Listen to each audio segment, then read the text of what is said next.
moment. But let me first recognize Rachel Koretsky. Where's Rachel? Give her a big round of applause. Seema Alexander, who are the co-chairs of DC Startup Week.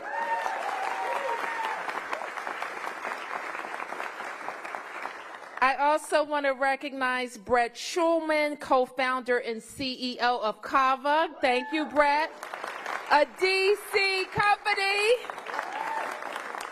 Brett was named the 2023 CEO of the Year by the Washington Business Journal. And that is what can happen to and with a DC startup. I mentioned that I'm excited to announce some new members of my senior team who are in many ways directed to how DC does business with small and local business, how DC supports an ecosystem that lets you start your business and tells the government to get out of the way so you can work with your customers, but also make sure that we have the infrastructure that we need as a city to attract customers, to support our residents, and to make sure that we're protecting the city as a whole. So with that, I am very excited to name the next deputy mayor for the Office of Planning and Economic Development, who we refer to as DEMPED, who is responsible for making sure we have an outstanding economy in the city, for making sure we have the revenue that we need to invest in all the programs and services that we know and love, and also is responsible for leading our affordable housing production.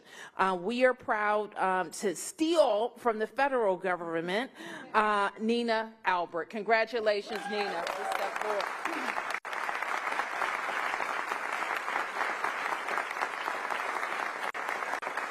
Nina has a more than 20-year long history in economic development projects, including with the DC government, formerly working at DEMPED, at WMATA, and most recently the Commissioner for Public Buildings from the GSA. Welcome, Nina.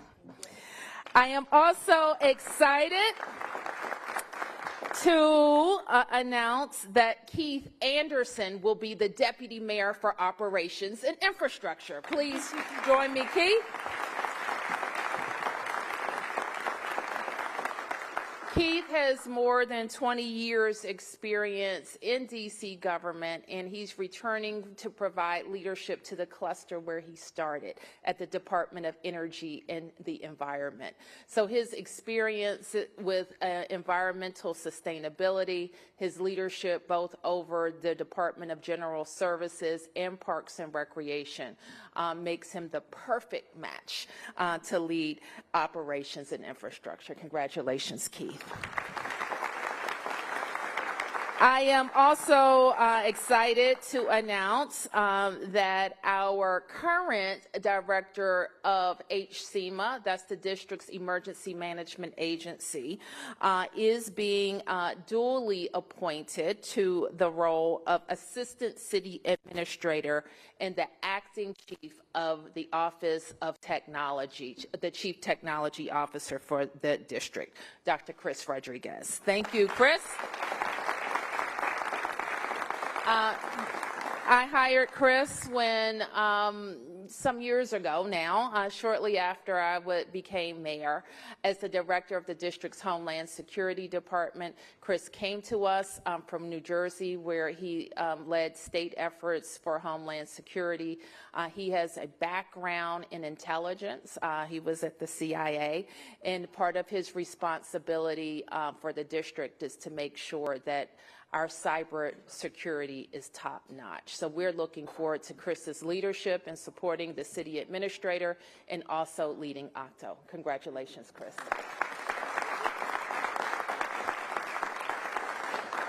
I want to introduce to you as well our interim director of the Department of Small and Local Business, Rosemary Suggs Evans.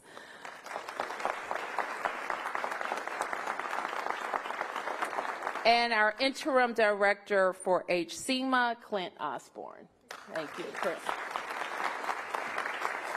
And so we're counting on these leaders, and we want to thank them for stepping up in interim roles. And let them, I want you to know that there will be a seamless transition because they are ready for the job. Thank you so much.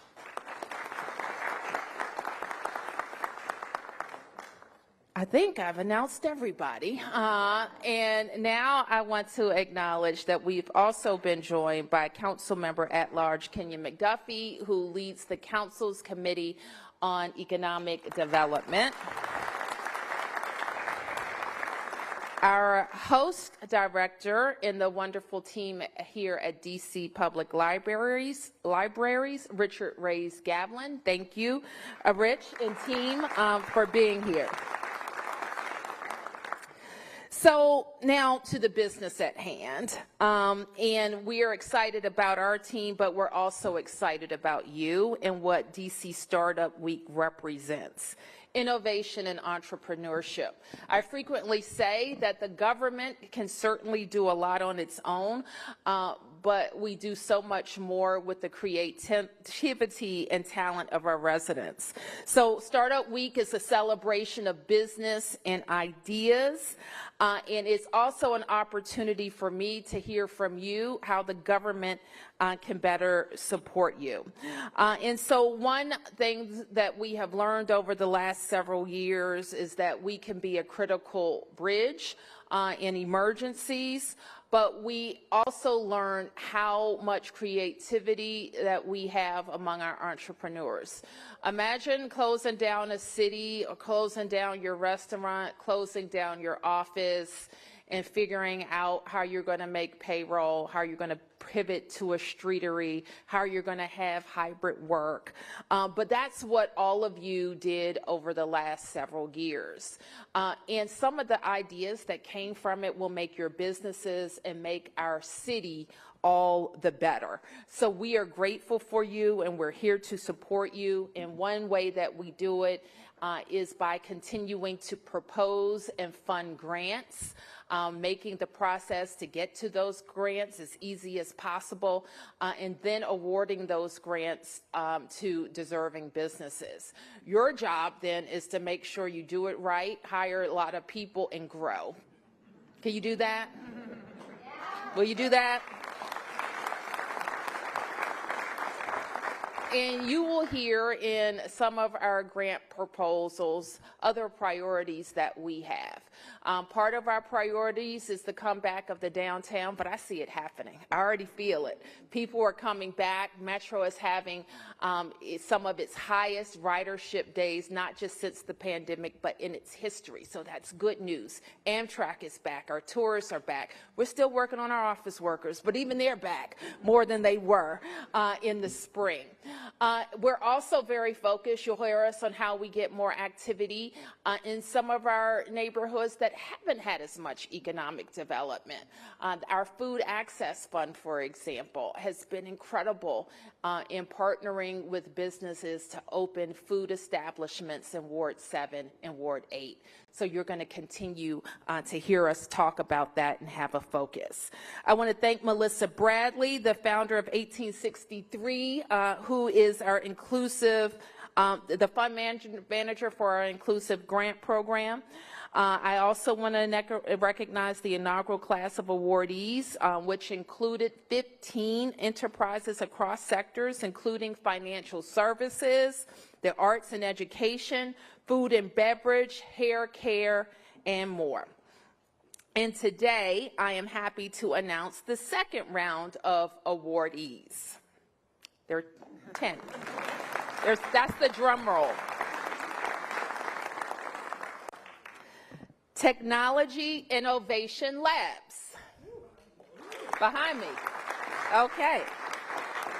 Number 2, The Village. Number 3, Bow Visions.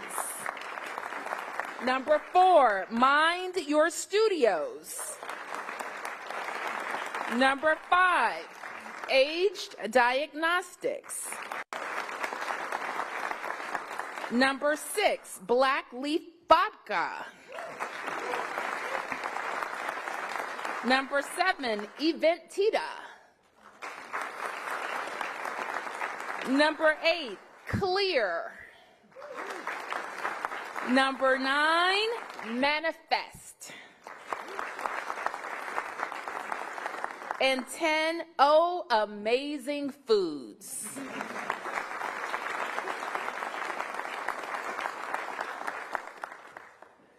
So those are our current grantees. And today, you know what today is? When we open our 3rd round of applications. So please go to obviouslydc.com to learn more. You'll also hear more from Sabangale Cook, who's the leader of our business development organization at DMPED. Thank you, Sabangale. Sabangale and Melissa will be having a fireside chat at 1:30 where you can also learn more. And during Startup Week, you're going to see a lot of mayors in town from around the world because DC is hosting City Lab. It's a global convening of mayors. Our host location will be the Waldorf, and we will open the new Johns Hopkins University with Mayor Mike Bloomberg. So learn a lot.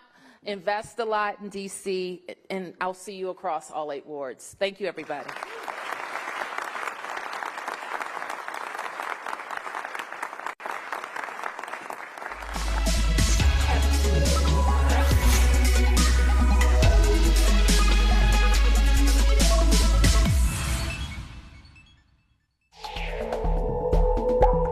We now return to our previously scheduled program, already in progress.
Test 1 2 3 4 5 6 7 8 9 10. Test 1 2 good. 1 2 3 4 5 6 7 8 9 10. Test 1 2 3 4 5 6 7 8 9 10.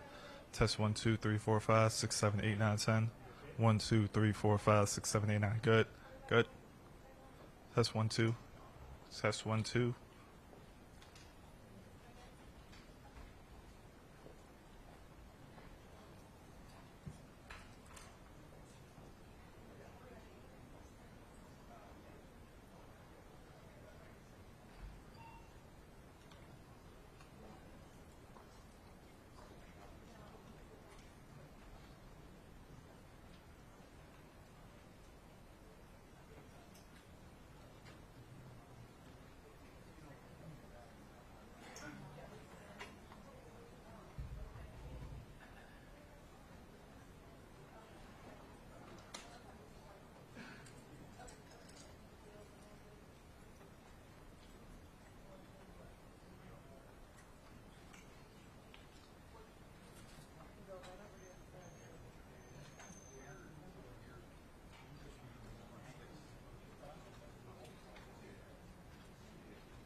have my notes.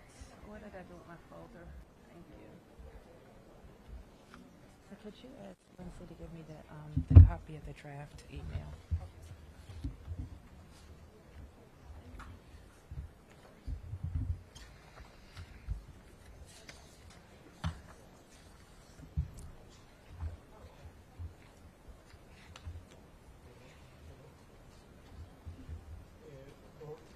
Thank you.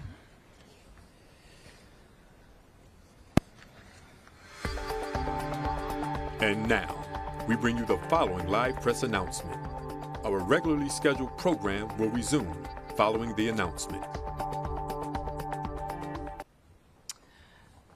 Good morning, I'm Muriel Bowser. We're located in the beautiful Martin Luther King Memorial Library in downtown Washington, D.C. We've participated in Startup Week, and I also had the privilege of announcing 3 senior cabinet appointees. And they include Nina Albert, the acting deputy mayor for planning and economic development, Keith Anderson, the deputy mayor for operations and infrastructure, and Chris Rodriguez, a dual appointee as assistant city administrator and the director of the Office of the Chief Technology Officer.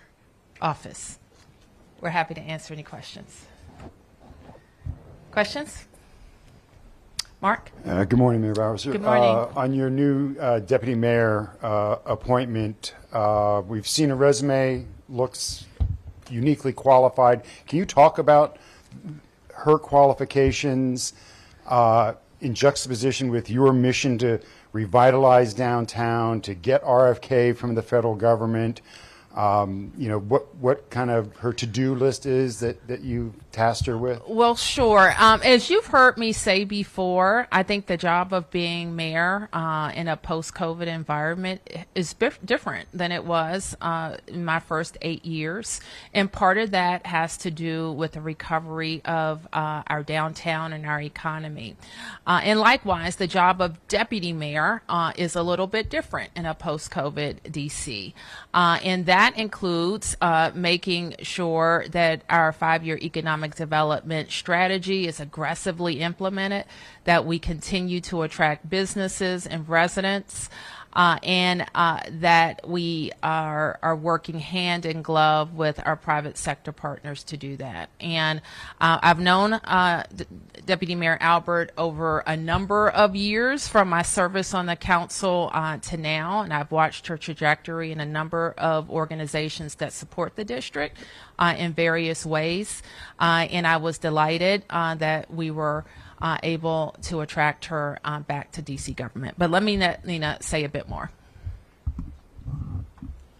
Thank you so much for the question. I actually think that having worked for the federal government and GSA in particular is a great benefit to the District of Columbia.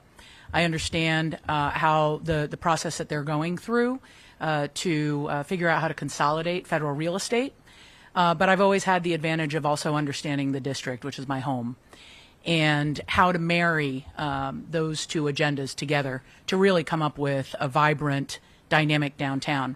This is a federal city. Washington has always been. It is the home to the federal government, and I think that creating a plan that marries the best of both is something what I hope to bring to the table. Could we follow up with the deputy mayor on a couple?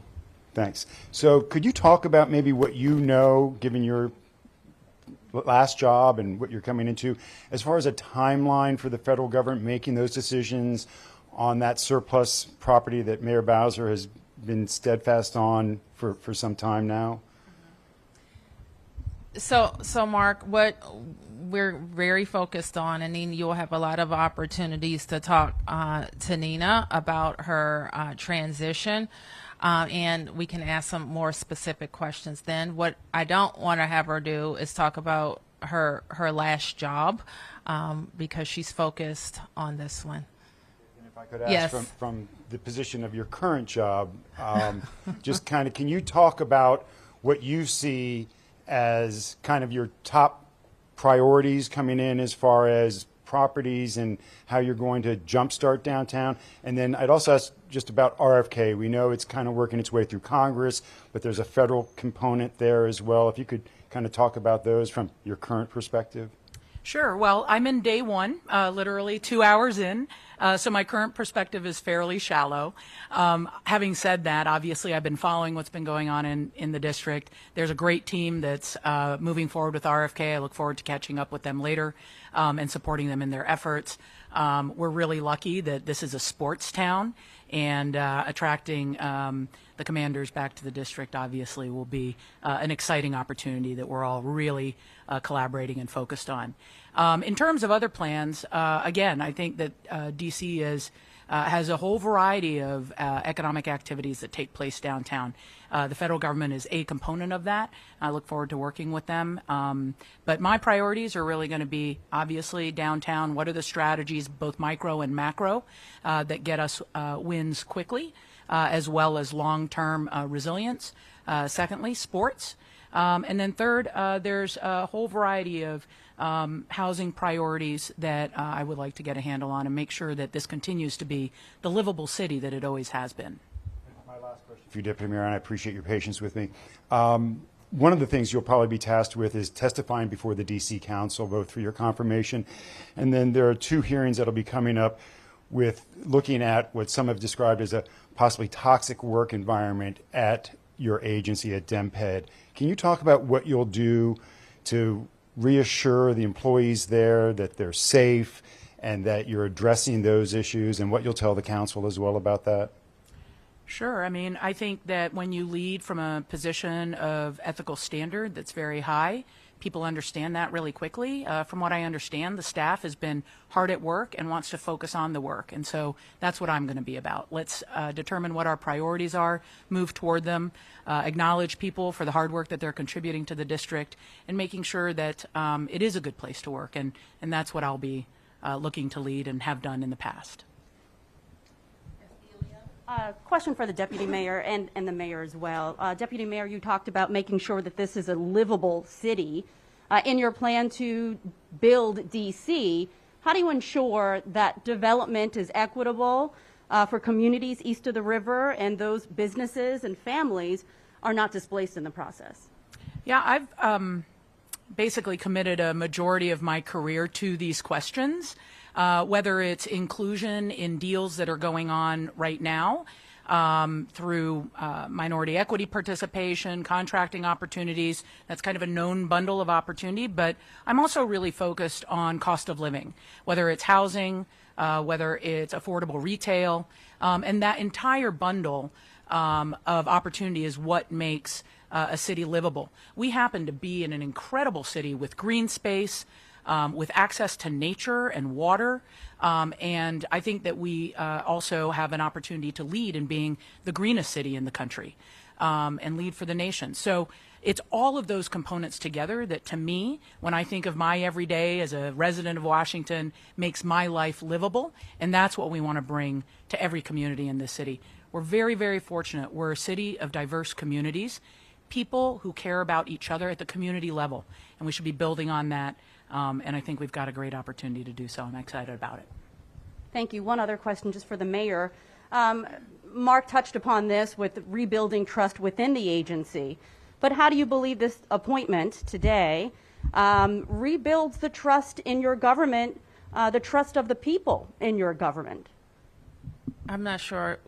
Well, I think what are you saying? When your deputy mayor, when Falchicchio left, there was obviously some controversy, clearly. Folks were upset, had questions about whether or not they could trust the leaders in their government. How do you think this appointment today rebuilds that trust in the community? Well, I think we work on trust every single day with our community, and I think that from day one of Deputy Mayor Falchicchio's, our former Deputy Mayor's departure, I've done exactly what I said I would do. And that's how you build trust. You do what you say you're going to do. And we followed our mayor's order on sexual harassment with fidelity. Our MOC completed an investigation, and there have been follow-up actions to ensure, including Deputy Mayor Keith Anderson's leadership at DEMPED in the interim has ensured that the work of our staff and our city continues. while we investigate exactly what happened. And so, as you've already heard, our teams at DMPED have been hard at work, and they will continue to be hard at work. Yes. Mayor, can I ask you about a comment that was made on Friday? This is in regards to the Morgan State mass shooting, where two of the suspects were identified as teenagers from the district, one of them still on the loose, an 18-year-old who was previously tied to Kennedy Street crew activity and identified by MPD and other law enforcement partners as someone they were looking for back in July. The other individual is a 17-year-old out of D.C. who was arrested. The state's attorney had tweeted out that in the past, D.C. would worry that Baltimore crime would somehow make its way down there, but now it appears D.C. crime has actually come to Baltimore. Can we get your response to that, please? I don't know that I have a response to that.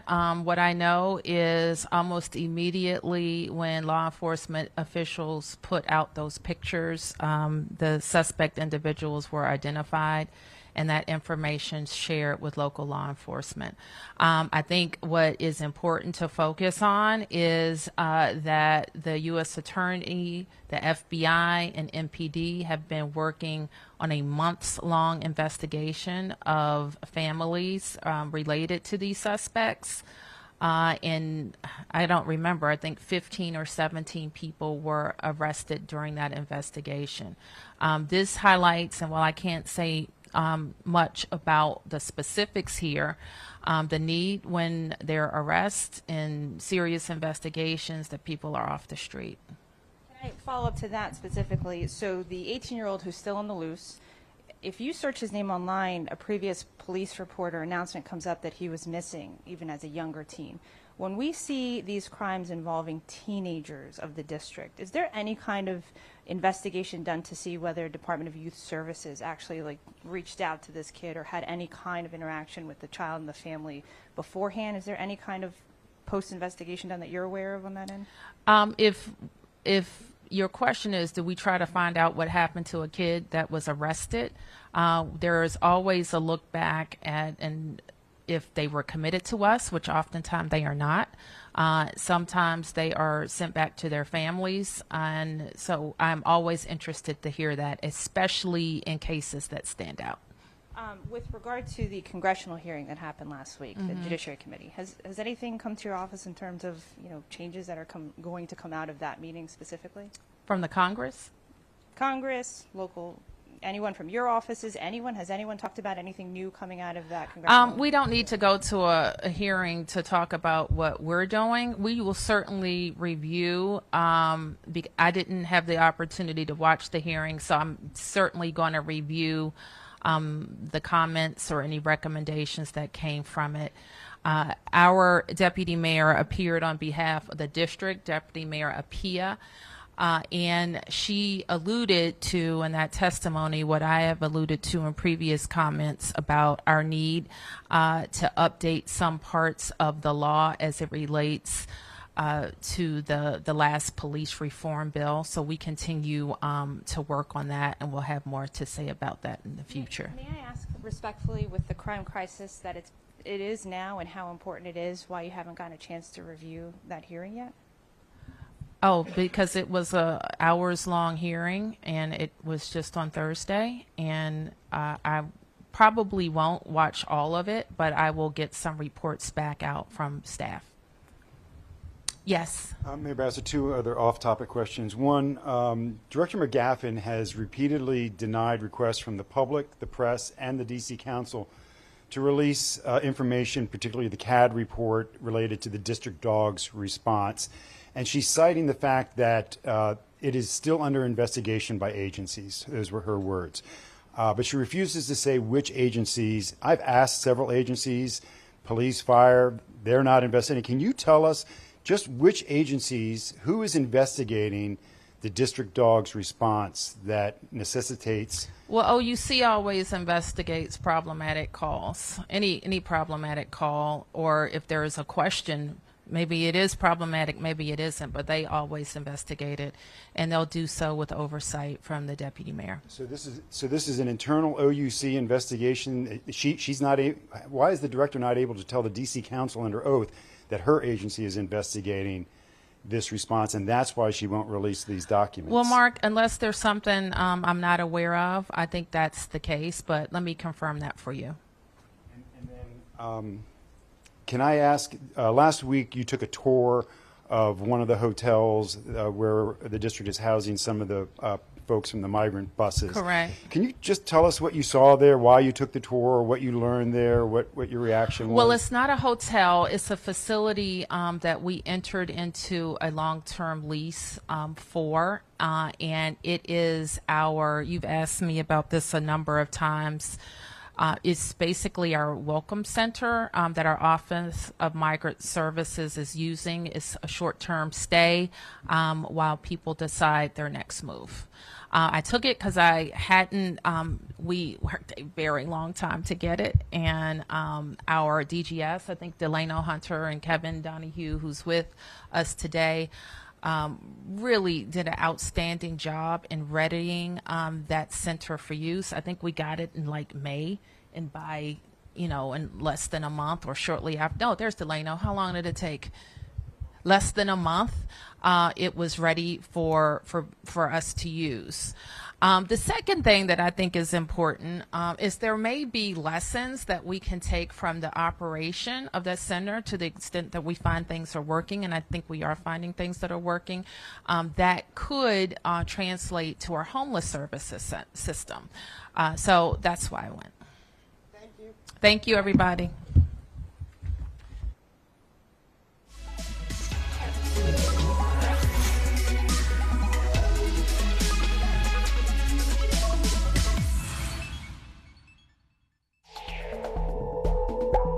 We now return to our previously scheduled program, already in progress.